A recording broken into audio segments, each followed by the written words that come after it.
હે જગતજનની, હે માત ભવાની, આજે ચૈત્રી નવરાત્રિનો આ પાવન અવસર છે ત્યારે આ તારો બાળક તારા આંગણે બે હાથ જોડીને ઊભો છે.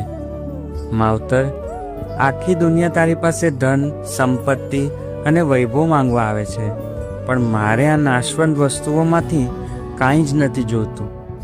મારે તો બસ એક જ પ્રાર્થના કરવી છે. હે માં, આ કળિયુગના કપરા સમયમાં જ્યારે ચારે બાજુ સ્વાર્થ અને છળકપટ ભરેલા છે, ત્યારે મારા મનને ક્યારે ડગવા ન દેતી. જ્યારે જ્યારે જિંદગીમાં મુસીબતોનો કોઈ પહાડ તૂટી પડે ને, ત્યારે આ તારા બાળકના માથે તારા પાલવની છાયા કરી દેજે.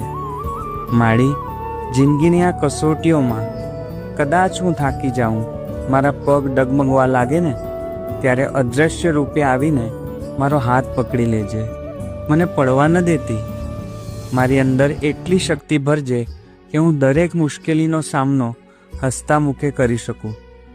હે અંબે, મારા પરિવાર પર આવતી દરેક આફતને તારા ત્રિશૂળની અણીએ રોકી લેજે અને આ ભક્તની એક છેલ્લી માંગણી સ્વીકારજે. માળી, મારા હૃદયમાં મારા દ્વારકાધીશ અને તારા ચરણોની ભક્તિનો દીવો જિંદગીના છેલ્લા શ્વાસ સુધી અખંડ પ્રકટતો રાખજે.